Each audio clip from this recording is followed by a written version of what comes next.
हरे कृष्ण भक्त आदिवासी माने कौन जानिबे चंदन रो महत्व।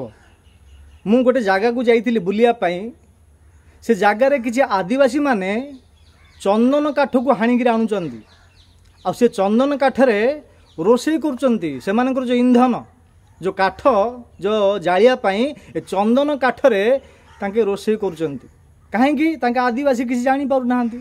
से प्रकार ए संसार किसी लोक माने कृष्णकर तत्व को जानी पारु नाहांती, कृष्णकर भक्ति को जानी पारु नाहांती, भक्ति कले कौन फायदा हुए एटा मते जानी पारु नाहांती। जेमिति आदिवासी माने जानु नाहांती चंदन रो महत्व।